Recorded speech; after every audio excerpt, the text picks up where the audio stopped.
Hello?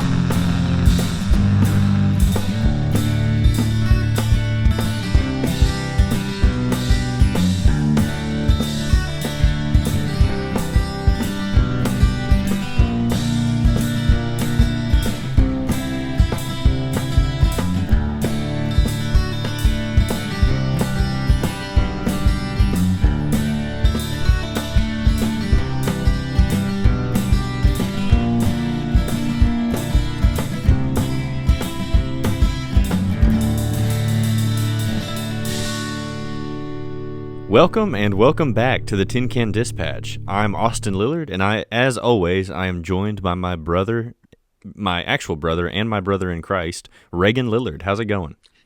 It's going great. Blessed to be here. It is just a good day to be serving the Lord, drinking a cup of coffee, about to record another episode of a podcast. I mean, I'm just happy to be here. Life is good. As we both take sips of our respective drinks, what you drinking tonight? I am drinking Hoax Zero, the another one of the Star Wars edition, but this time it's the Anakin Skywalker print on the can. That reminds me, we had our a back to school bash for our youth on Saturday with the churches in our fellowship, and they had bought those Star Wars themed cans of Coke, and because I guess it was the only ones. My pastor was like, "That's the only ones we could find." They're the only ones. Cokes. They're the only ones anywhere. Yeah, that's I can't find any Coke Zero that's not the Star Wars one. That's the power of Disney, I guess. But one of the ministers that was there took out a Coke and it had Darth Maul on the side. And he's like, "What are we doing drinking a Coke with the devil on it in church?" He's got a point. Oh man, that was funny. That just reminded me of that. So, isn't it crazy we're already on episode 9? It's insane. It really doesn't seem like it's been that long ago since we launched our first episode, and I feel like we just keep improving and improving, and I don't know, just building that foundation, and I know I'm learning so much, and it's I don't know, it feels really awesome to be able to have this platform to educate and hopefully bless people and help people learn more about God's word and see, Christ on every page, as we've said in some of our other episodes, and that the Old Testament is more than just some boring old Sunday school stories. There's life in it. Right, exactly. It's so exciting. I'm literally like physically excited to get into the story today because it is wild. Yeah. But it's so cool. I just enjoy digging into the Word of God. I said Absolutely. We're on our 9th episode, but we technically after this one we're gonna have 12 in the holster. We're gonna have 12 recorded. Yeah. We did some recording on Sunday, so stick around to the end of the episode, and we'll tell you a little bit about what those episodes are gonna lead to. Very, very exciting. So we did record on Sunday, but we were each in our respective assemblies that day. We were in church. Let's get this straight. We weren't skipping church for the show. As a matter of fact, we sacrificed our Sunday naps so that we could record more episodes for you. We did, and I could tell. and not just us. Somebody else joined us in the Sunday nap sacrifice. So we will reveal more of that at the end of the episode. Oh yeah, I'm excited to tell the folks about that. I think it's going to be awesome. Oh yeah. So with that being said, as always, subscribe to the YouTube, follow us on Spotify, and I'm actually going to throw this in there too, because I know some of my listeners, there's not a connection there. Some of my listeners only pull the link through Facebook, so if you wouldn't mind, go ahead and follow that Instagram page too, at the Tin Can Dispatch. That'll just help with our engagement, help get this show out to more people. So yeah. Without further ado, that we got all the ado out of the way. So without further ado, no more of it. No more ado. This is the second half of Judges chapter 9. This is the conclusion of the story of Abimelech. And let me tell you, it's wild. So we're just going to jump into it. You want to go ahead and start reading there in verse 22? Oh, wait, should we give some background information?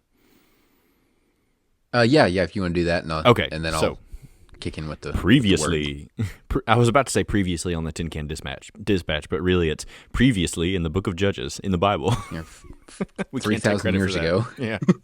Previously, so Abimelech is the son of Gideon, a pagan named Jerubbaal. Abimelech has basically taken over a small area of Israel. He's not been crowned king over the entirety of Israel, but it's like this small section.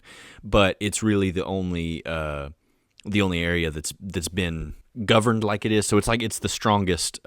Now that Abimelech has taken over, it's now the strongest portion of Israel. So you can basically say he's king. In fact, verse 22 says Abimelech ruled over Israel 3 years. So even though he's not ruling over the entire nation of Israel and all the people, he's basically like the king of Israel at this point, an illegitimate king. And we'll get to that here in a second. Right. And so Gideon had 70 sons other than Abimelech. Abimelech killed all of them except for one.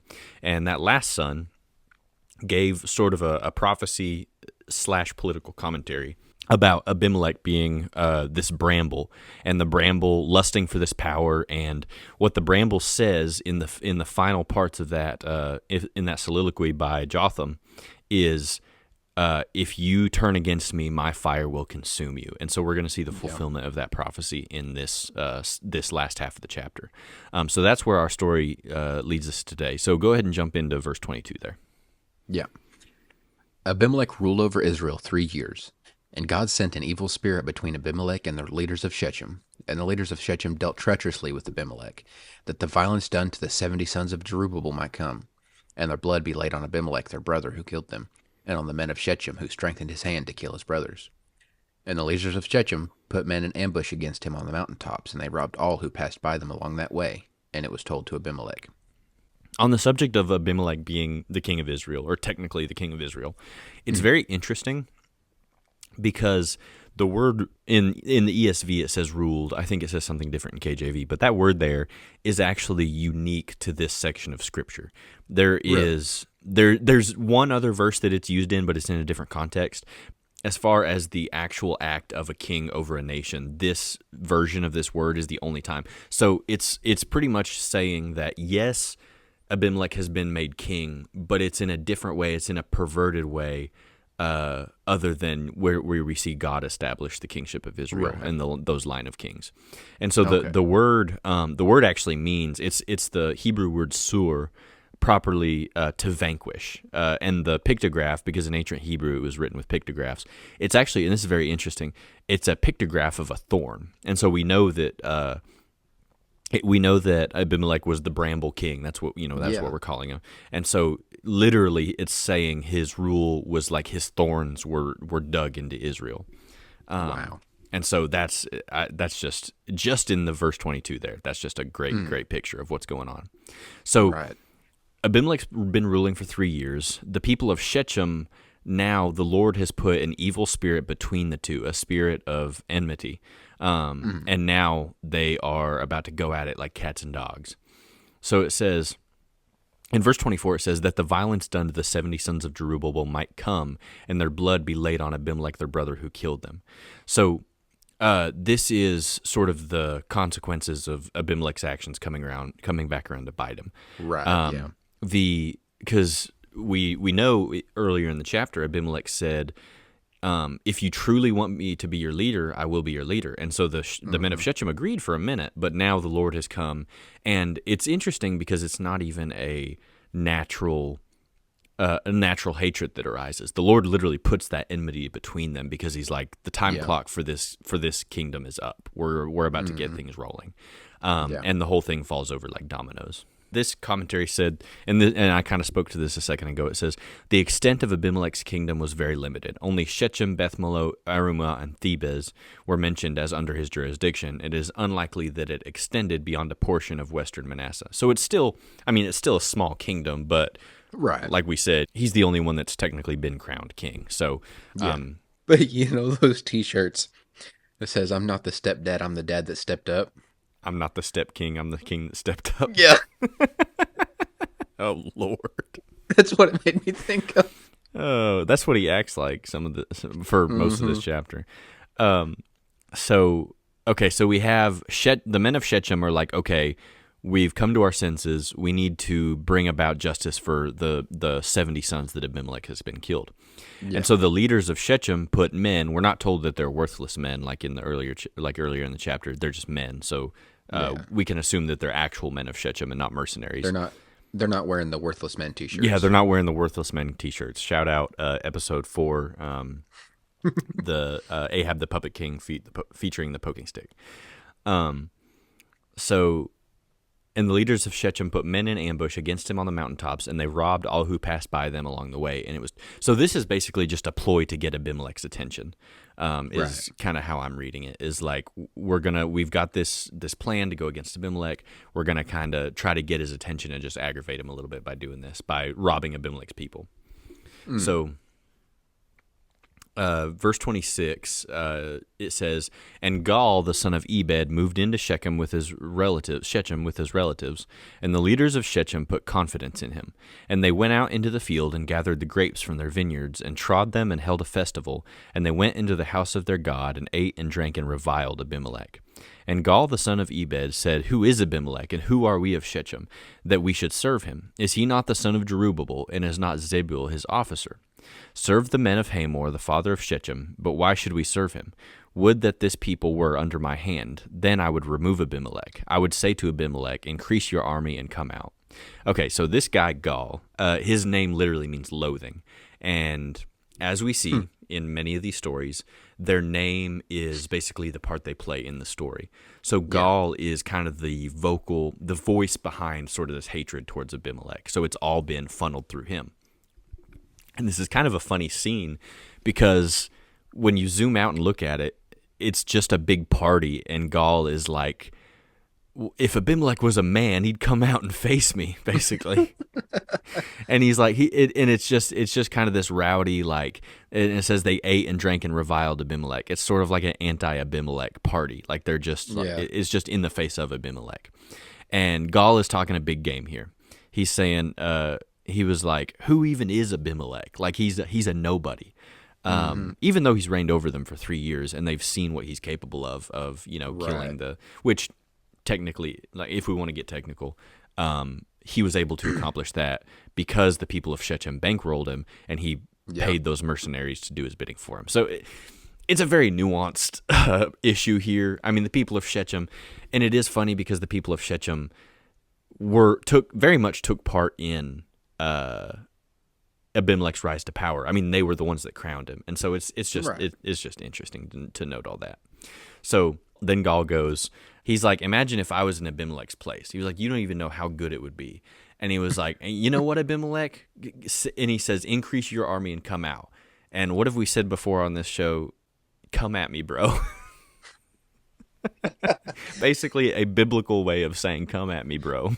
Him and all of his boys have their Make Shechem Great Again hats on.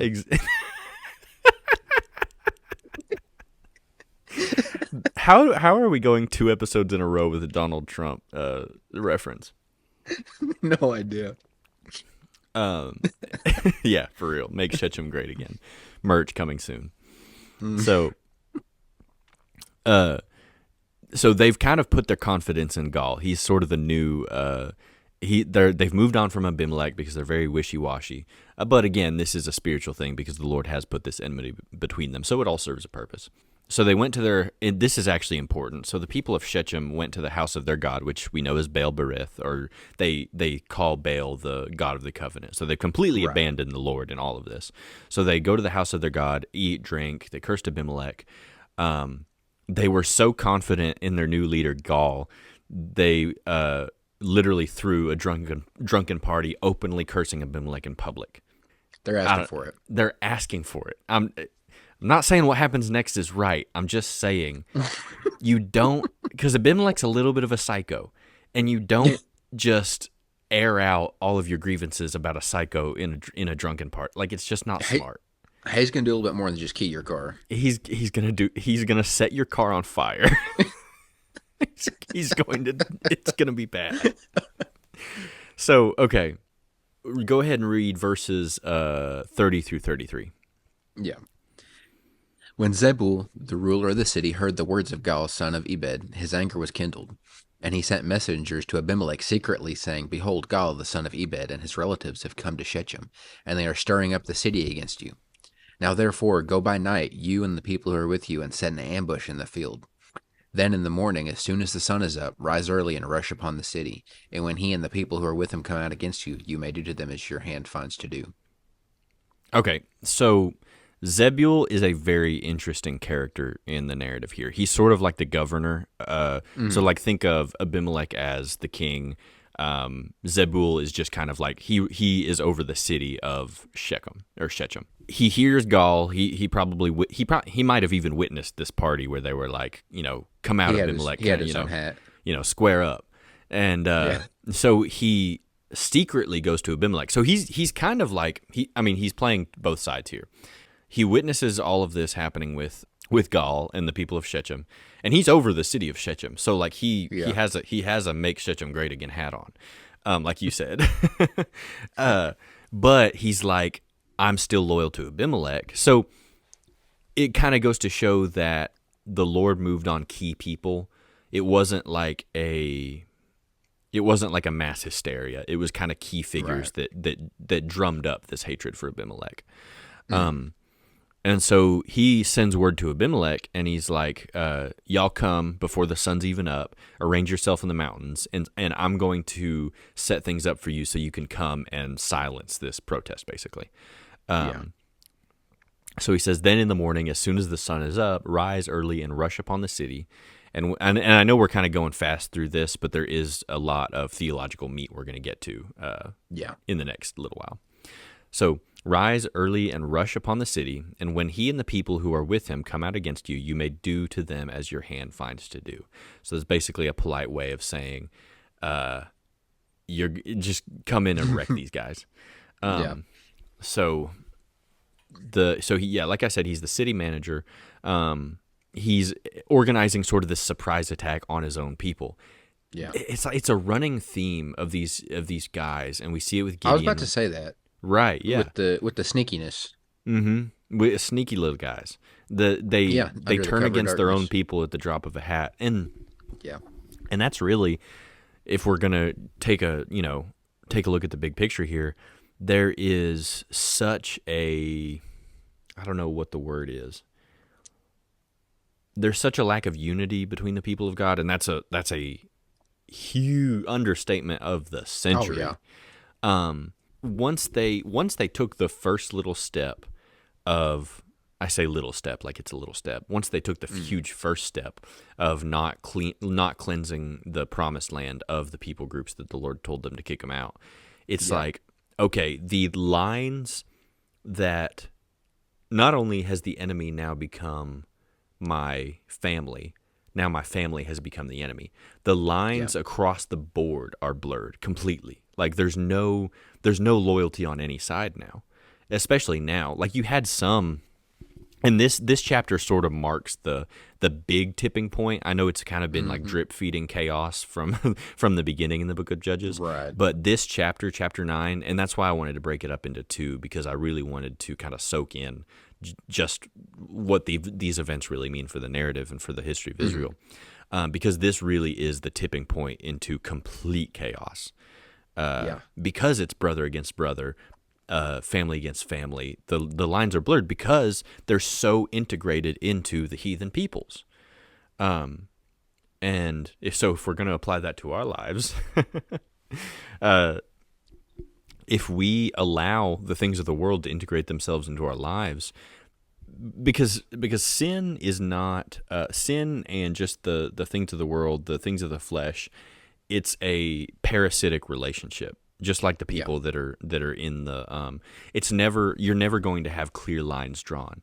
You can't say, okay, I'm going to do this, but it's not going to influence my walk with God in this. It feeds off. It says in Scripture, no man can serve two masters.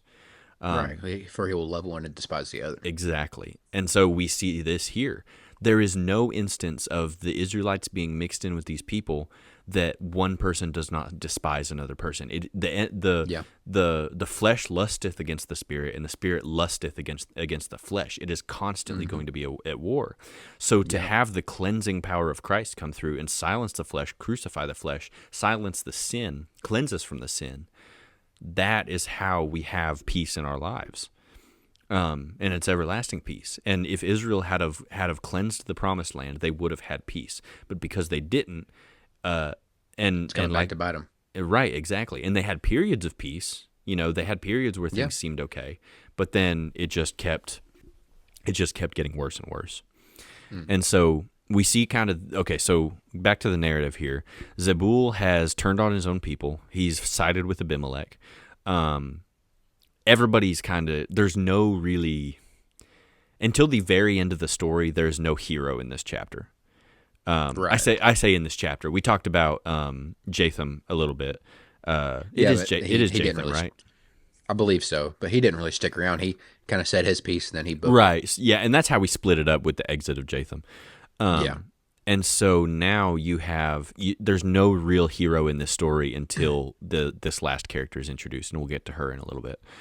So this is all because the people of Shechem are still serving Baal.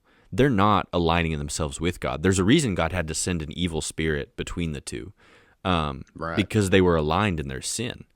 And so it was only by that spirit being sent that any animosity could come between them, because they were both serving Satan. They were both serving the enemy.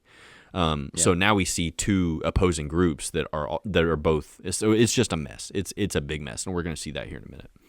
So in verse 34 it says, "So Abimelech and all the men who were with him arose up by night and set an ambush against Shechem in 4 companies. And Gaal the son of Ebed went out and stood in the center of the gate of the city. And Abimelech and the people who were with him rose from the ambush. And when Gaal saw the people, he said to Zebul, 'Look, people are coming down from the mountaintops.'" And this whole chapter is written so wet, like it's so visual. I feel like. Yeah, I can see it. And when Gaal saw the people, he said to Zebul, "Look, people are coming down from the mountaintops." And Zebul said to him, "You mistake the shadow of the mountains for men." Gaal spoke again and said, "Look, people are coming down from the center of the land, and one company is coming from the direction of the diviner's oak." Then Zebul said to him, "Where is your mouth now, you who said, 'Who is Abimelech that we should serve him?' Are not these the people whom you despise? Go out now and fight with them." So this is insane. So Zebul and Gaal are standing out there beside each other, and Gaal is the guy that has badmouthed Abimelech this whole time. Oh yeah, and he looks he's out to eat his words. And Zebul knows he needs to buy time for Abimelech to get in position. And so, the way it's kind of set up, I feel like there's a little bit of time between each of the questions, So Gaal is like, there's men out there. And Zebul looks and he's like, you're seeing things. Nah, bro, we get it. So he looks out there and he's like, "Oh, your eyes are deceiving you. There's nothing out there. Those are the shadows of the mountains." And so that tells me that they were a little far away, that he could make that mistake, Yeah, and so they left their binoculars at home. Yeah, for real. So Gaal is like, "Okay, I'll take your word for it." So I feel like, a little bit of time passes, they get closer, and now Gaal says, "Okay, no, those are men coming to the city." And then Zebul kind of takes a step back and he's like, "Not so big now, are we, buddy?" And he's like, "You wanted to talk a big game when Abimelech was in the next town over, but now he's here." And he literally says, "Where is your mouth now, you who said, who is..." That's so funny. "Where is your mouth now, you who said, 'Who is Abimelech that we should serve him?' Are not these the you people..." Want to get smart now? Right. "Are not these the people whom you despised?" And he's like, "You're a man, you're a big guy, go out and fight them." And Abimelech chased him, and he fled before him. So Gaal immediately runs. Immediately. And many fell wounded up to the entrance of the gate. So this is where Abimelech takes it from bad to worse. He doesn't just kill the soldiers. He goes in and starts against the townspeople too. Mm-hmm. And Abimelech chased him, and he fled before him, and many fell wounded up to the entrance of the gate. And Abimelech lived at Arumah, and Zebul drove out Gaal and his relatives, so that they could not dwell at Shechem. I'm not sure why he doesn't just go ahead and attack the city. But he hangs out at the gate for a night. The troublemakers. So Gaul was like the kind of the head of the protest there. So the troublemakers are technically like they're moving out, and Zebul drives them out. So maybe some peace could have been reestablished. Like the loudest mouth is gone, because obviously not everyone has that evil spirit put between them, but Abimelech is about to make a bad situation worse because he got his feelings hurt. His people would turn against him, and we know that in the prophecy, the Bramble said, "If you turn against me, my flames will consume you." Yeah. And so we're going to move on to verse 42. So go ahead and read 42 through 45 there. Yeah. On the following day, the people went out into the field, and Abimelech was told. He took his people and divided them into 3 companies and set an ambush in the fields. And he looked and saw the people coming out of the city, so he rose against them and killed them. Abimelech and the company that was with him rushed forward and stood at the entrance of the gate of the city, while the 2 companies rushed upon all those who were in the field and killed them. And Abimelech fought against the city all that day. He captured the city and killed the people who were in it, and he razed the city and sowed it with salt. Wow. Okay, so this is not soldiers that he's killing. These are people that are going out and plow the fields, because that's how the cities were set up. The fields were outside, and they would leave and return to the city as at the end of the day. And so these people were just going out to continue with their daily activities. Really, I feel like the conflict with Abimelech the night before really wasn't, or the day before really wasn't just a huge. It didn't sound the alarm bells. Right, yeah. Because it doesn't say that a lot were killed. It says a lot were wounded, but it wasn't enough to just make people, run for the hills. And so they were just ready to carry on their normal, the activities for the next day. They go out to the fields. They're ready to plow or sow or whichever season it was. And Abimelech divides his people up and says, "Have at them." And so he starts killing the farmers. He starts killing the civilians. So they kill everyone that comes out to the fields, and they rush forward and stood at the entrance of the gate of the city. And then the 2 companies rushed upon all who were in the field and killed them. I'm just reading from verse 44 here. And and then he starts ravaging the city itself. He killed the people who were in it. And when it says it, he sowed it with salt, the significance of that is... Right, exactly. The significance of that is, like you said, nothing would grow. Not only is he killing the people in the city, killing the farmers, he's making it so that Shechem can never be a productive city again. It can never be a fruitful city again. He's completely raising it of its ability to sustain itself. It's got to come with, and I really kind of wondered the timeline on this, because when you're bringing your army around, are you really just going to be towing around that much salt with your army? That's a good question. So, I mean, I kind of feel like he planned to do that from the start. I feel like he kind of had a plan in place where he was like, if anybody ever turns against me, I'm going to kill the farmers, I'm going to kill the people, I'm going to kill the soldiers, I'm going to salt the... And it's like hyperbole, but taken into action. Wasn't. Right, yeah. And it's like, it's all these plans, but it's literally like, what's the worst thing I could do to this city to make it never livable again? I can just see him before he's going to bed. He's got his lamp on. He's sitting on the edge of his bed, and he's writing in his little notebook. You remember Goob from Meet the Robinsons? He's got a notebook exactly like that, but he's scribbling down all his ideas on what to do. He's like, salt, lots of salt. Yeah, that's the only thing in there. Right. It says Shechem was not rebuilt until the reign of Jeroboam I, almost 2 centuries later. Yeah. After this event. Yeah, that's insane, because he literally like to the ground, just decimated it. And these are literally the people that crowned him king. Yeah. Going back to the spiritual side of things, Satan always wants to draw us into a false servitude, that we think what we're doing, and not even that we're serving Satan, but that we're serving the flesh. What we think that we're doing is serving us in some way, shape, or form. It's pleasure, it's comfort, it's peace, it's temporary, whatever it is. Whatever that sin, what we feel like and that's what it is. Not what it brings us, but what we feel like it brings us. Yeah. And What they felt like Abimelech brought them was security, was peace to the Right. land, was a ruler that made them feel like they were like everybody else. But Mm-hmm. sin draws you in to a false sense of security, a false sense of servitude, and then it burns you to the ground. Yeah. And Exactly. and that's the design of sin, is to leave Mm-hmm. nothing left and to make sure, like Abimelech, like the salt, that your life is not fruitful, that your life is Yeah. never fruitful. So we're going to move into verse 46. Well, but before we do that, I just want to say that's why it's so important to have the fruit of the Spirit, Exactly.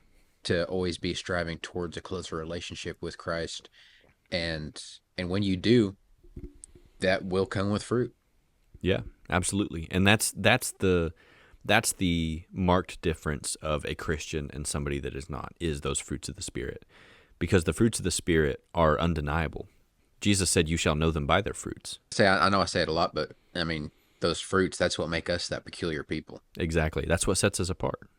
Yeah. So, like a city set on a hill. Mm-hmm. Kick us off in verse 46 there. Yeah.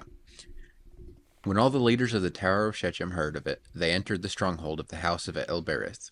Abimelech was told that all the leaders of the Tower of Shechem were gathered together, and Abimelech went up to Mount Zalmon, he and all the people who were with him. And Abimelech took an axe in his hand and cut down a bundle of brushwood and took it up and laid it on his shoulder.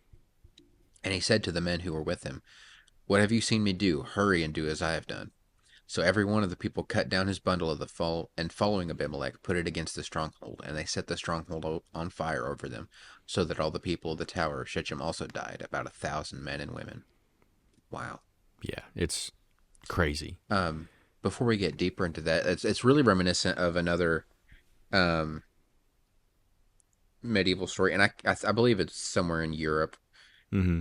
if I'm thinking right. But there was a ruler over this country that was a woman. I don't know if it was queen or what her technical title was, Right, right. but she was like known for kind of being like pretty aggressive. Mm-hmm.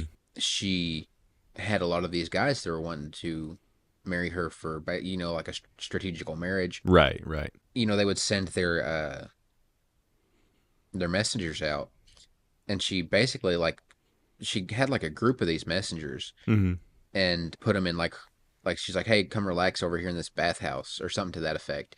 And basically, while they were in there, she like burned it down with them inside of it. Oh, Lord.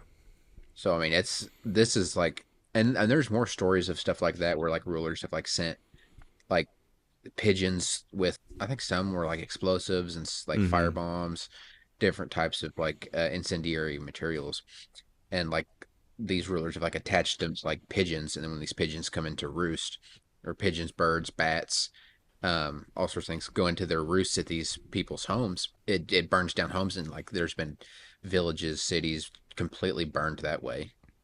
Yeah, it's But it was a pretty prevalent tactic, yeah. even in like Any up to medieval times. anytime you bring fire into the equation, you're seeking utter destruction. Yeah. Not just utter destruction, but utter suffering as well. I know you said when you said that reminds me of something.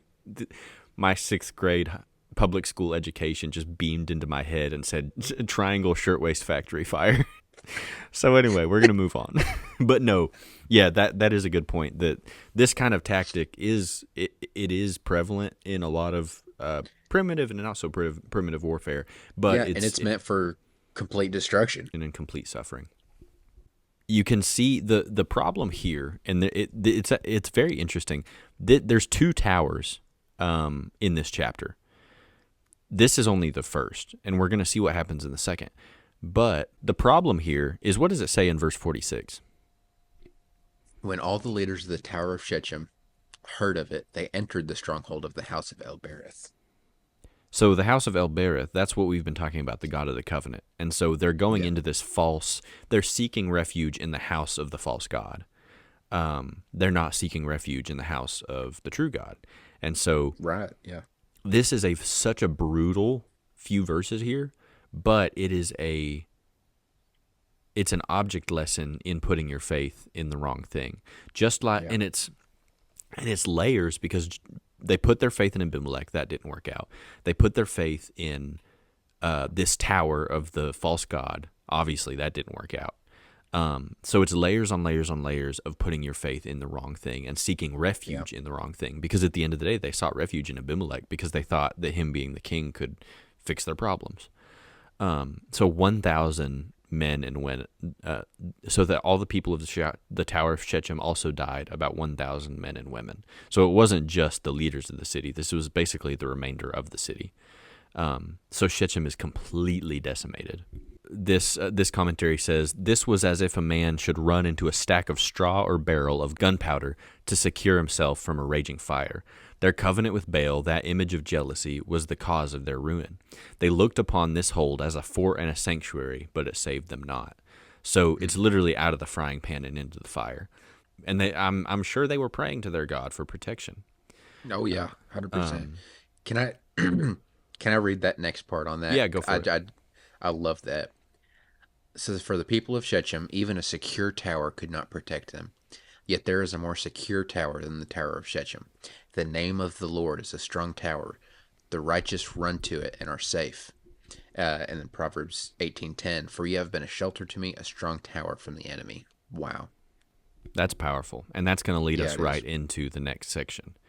And this is a very, this just wraps up the story of Abimelech in a very succinct way. So it says, then Abimelech went to Thebez and encamped against Thebez. So Thebez is another city. Encamped against Thebez and captured it. But there was a strong tower, so there's not as much buildup. You know, with Shechem, there was a lot of buildup. There was rising action. This just says he captured it. But there was a strong tower within the city, and all the men and women and the leaders of the city fled to it and shut themselves in, and they went up to the roof of the tower. So very similar situation. And Abimelech came to the tower and fought against it and drew near to the door of the tower to burn it with fire. So he's thinking, same situation, same solution. He's like, this is about to be just a repeat. Abimelech 2, towers 0. And then verse 53, and a certain woman threw an upper millstone on Abimelech's head and crushed his skull. Then he called. So Abimelech just goes out like Wile E. Coyote. Just do the whistle for me.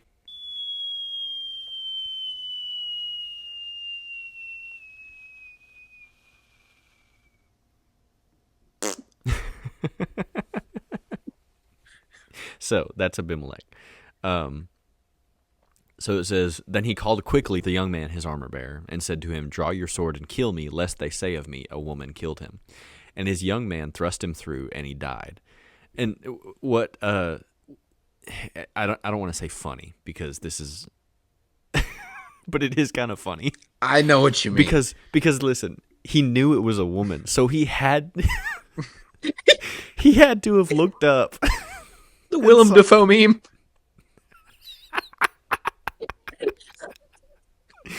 He had to have looked up and seen this woman lifting this millstone up and just been like, oh no. So anyway, so he knew what was coming, and so he knew it was a woman. So he just the dread that it had to have been just like, oh well, it's over. It didn't kill him immediately though. And he said, like this says, his armor bearer thrust him through. And this is kind of interesting in verse 55. Again, not really funny, but also kind of funny. And it says, and when the men of Israel, okay.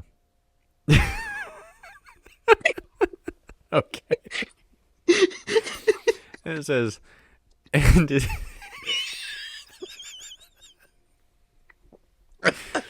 says, okay. Hang on, really quick. If you guys are not in on the joke, look up Willem Dafoe looking up meme. And it'll make it so much funny. That will show you Abimelech's state right now. So okay, that's why we're laughing so hard. So Abimelech dies. He's killed by his armor bearer. Well, he's finished off by his armor bearer. And in verse 55 it says, and when the men of Israel saw that Abimelech was dead, everyone departed to his home. So like, they're just like, well, What can we do now? They see him die, and I picture them like literally stacking logs against this tower, about to burn it to the ground like they did the last one, and they see their leader die, and they're just like, well, I They mean, might wonder how many more millstones they've got up there. for real, I'd be wondering. And so they just kind of like disband. Wow. And it I kind of mean, it goes to show that like they were always going to be washed to whatever side their leader was yeah, on. yeah. They wanted so badly a king that they will do whatever that king does, and when that king's dead, immediately no purpose, no more purpose. Yeah. Whatever they were doing, whatever the king's dead, and so the king's purposes, whatever that king lived for, gone. Yeah. Just immediately gone, dropped like I a mean, bad habit. it makes me think of uh, going back to our Star Wars references, Uh-huh. the Phantom Menace when the CIS control ships are destroyed and all the droids just shut down. Right. It's exactly like that actually. They're literally just like, well, all right. We're gonna head out. We're not gonna clean up the wood. We'll let y'all do that. But we're gonna. No hard feelings. My wife has a roast on, so I'm gonna go eat dinner, and we'll just if y'all don't prosecute us for burning Yeah, Shechem to the ground, but we're just gonna go. We're just gonna go yeah. live our lives. We killed a bunch of your guys. You killed our king. It's even. Right. So what's funny is, he wanted so badly not for the credit to be given to a woman, Yeah. but in 2 Samuel 11:21, it says, "Who smote Abimelech the son of Jerubasheth? Did not a woman cast a piece of a millstone upon him from the wall, that he died in Thebez?" And so he goes out of his way to not He's to still try getting not to say clowned that on. to try not to say that he got killed by a woman. And years later, in the writing of 2 Samuel, they're like, "Oh yeah, that guy, woman."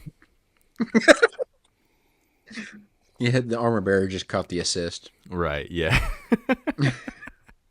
And so Abimelech. Now, okay, I want to zoom out. I want to get serious for a second. Yeah. One of the important points to note here is Abimelech was okay. I want to be careful how I say this, because it is. I think there's a very big significance here of Abimelech killing all his brothers on the rock, but then the rock ultimately being the thing that crushes him. I didn't even put that together. So we can kind of see it as, and I don't want to. I don't want to take it out of context, and I don't want to, but obviously it's an image of the serpent's head being crushed by the seed of a woman. We know that. Yeah. Yeah. So if we follow that, this is again Austin's commentary. I kind of see it as a leader, and I'm hesitant to even go in this direction, but it's just this is just how it spoke to me. It's a leader that causes damage, or however you want to put it, supposedly standing on the foundation, on the rock, hurts people, kills not necessarily kills people, but causes some form of pain. Yeah. In the name of the rock, on the rock, and ultimately the rock being the thing that delivers the final judgment. And so it's a condemnation to leaders who try to accomplish their own goals in the name of Christ, using Christ as a tool to their own ends, or attempting to, Yeah. and ultimately Christ being the thing to deliver that final judgment. There's a verse here. Give me just a second, because I think this would be perfect. Matthew 21:40 through 46. "And the Lord therefore of the vineyard cometh, what will he do unto those husbandmen? They say unto him, he will miserably destroy those wicked men, and will let out his vineyard unto other husbandmen, which shall render him the fruits in their seasons. Jesus saith unto them, Did ye never read in the Scriptures, the stone which the builders rejected, the same is becoming the head of the corner? This is the Lord's doing, and it is marvelous in our eyes. Therefore I say unto you, the kingdom of God shall be taken from you, and given to a nation bringing forth the fruits thereof. And whosoever shall fall on this stone shall be broken. But on whomsoever it shall fall, it shall grind him to powder. And when the chief priests and Pharisees had heard his parables, they perceived that he spake of them. But when they sought to lay hands on him, they feared the multitude, because they took him for a prophet. And so I went a little bit back just to get the context, but we're really focusing in on verses 42 through 46 there. But he's speaking to the Pharisees, and he's saying, if you depend on Christ and you give yourself to the Lord, you will be saved. But if the judgment of that stone is cast upon you, you will be ground to a powder. And so those people that seek to use that stone to their own end, like Abimelech using the stone as a place to get rid of his competition, that stone, and I'm not saying it's the same stone, but the thematic of the stone being used, that stone will ultimately grind you to a powder and cause your demise. That the judgment of the righteous judgment of the Lord will come back around. Yeah. So that's kind of the point I was trying to make there. This commentary says, commentators observe it for a just hand of God upon Abimelech, that upon one stone he had slain and his 70 brothers, and now a stone slayeth him. His head had stolen the crown of Israel, and now his head is smitten. So it's just a dramatic reversal of the themes already presented in the story. Yeah, for sure. And it's just the handiwork that goes into these stories is just incredible. But just a couple verses here. I know we're running up to our time here, but just to finish up the chapter. So verse 56 says, Thus God returned the evil of Abimelech, which he committed against his father in killing his 70 brothers. And God also made all of the evil of the men of Shechem return on their heads, and upon them came the curse of Jotham, the son of Jerubbaal. And so all of the evil that's happened in this chapter and the chapter before it has come to a head, and the righteous judgment of the Lord, like we've been talking about, has come back around. It's not saying, you notice that this chapter does not end in, and there were 40 years of peace. Right, yeah. It does not do that. But it does say these evil men of Shechem did have, it's sort of everybody being used against everybody of the Lord. So the people of Shechem, or the people of Thebez were used as judgment against Abimelech. Abimelech was used as judgment against the people of Shechem. Everybody's kind of getting their just desserts in this chapter. Right, yeah. The one hero, like I said, was the unnamed woman at the top of the tower that that dropped it on him. But it's just it just goes to show the provision of the Lord to sustain his will for his people, because this is just an absolute mess. And through all of it, through all the ups and downs, all the threads come back together and say, "Thus God returned the evil of Abimelech, which he committed against his father." So. And in saying that, it also acknowledges the good that Gideon did in his own life. Right, yeah. But that being said, it's just our first episode was named It's All Downhill From Here. But seriously, it's all downhill from here. These next few chapters are going to get rough. I know the last couple chapters have been rough, but it's going to get rougher. It's just loving the optimism. Judges is just it's a hard book. You start out with a little bit of optimism with peace, and you have these heroes, but it just now narratively very interesting, and the irony and the themes presented and the reversals are so good. But from a spiritual lens and for what we know that God's people are called to be, it's absolutely heartbreaking. Yeah, just the absolute refusal to cling to God over and over and over again. Right, exactly. Rough to spectate. Yeah, no, you're not wrong. But again, it's not like we're not, like the humans aren't hardwired for that. That's the battle we fight with the flesh every day, to resist the flesh and to draw nearer to Him. Mm-hmm. That's exactly right. So, take away from today: trust the Lord, follow Him. Don't stay away from high towers. Stay away from high towers if you're Abimelech. I would say, just put your faith in the Lord. Don't put your faith in man. Don't put your faith in the flesh. Don't let the devil lie to you about what your sin is doing to you. Yeah. So absolutely, I think that wraps up Judges chapter 9, Bramble King Part 2. I've enjoyed it. It's a wild ride. It is, but I mean, it's it's really awesome to be able to get in here and really study this out and just learn so much. Right, yeah. Not only Uh, to have the freedom to openly study the Word of God, but to broadcast it. Like, yeah, there's a lot of people in the world that don't it. have that ability. Oh yeah, we're so blessed to be able to do that. So we've just got.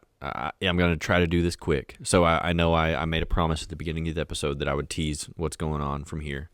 So here in the next couple weeks, we haven't solidified a release date, but it's going to be soon. We are partnering with Abundant Grace Church in DeVille, Louisiana, with Pastor Scott Rambo for a series on the five solas of the Reformation. Mm. I'm actually recording this right now in Pastor Scott's office. We recorded the first three. We recorded the first three episodes a few days ago, and I am so excited Oh, to it's going get to be these so episodes good. to y'all. I'm so excited. It's going to be a 6-part series because we did one episode that sort of introduces the ideas of the Reformation and gives Yeah. kind of a brief summary of the five solas. So this is going to be a 6-week series that's going to go in detail into the five solas. I'm not gonna try to summarize it here because we do that in the following episode. But Pastor Scott has been so gracious to come on and to Yes. and just his preparation has meant so much, and his enthusiasm to be a part. So we're very proud of these episodes that are coming out. Very excited to record the next 3 in a few days. So keep an eye out for that. We're gonna have some announcements on social media. So with that being said, Thank you, everybody, for listening. Don't forget to like and share on Facebook, Instagram, YouTube, wherever you find your streaming to be taking place. But thanks for joining us today. And we can't wait for you to join us next time. And thank you for listening to the Tin Can Dispatch. We'll see you in the next one.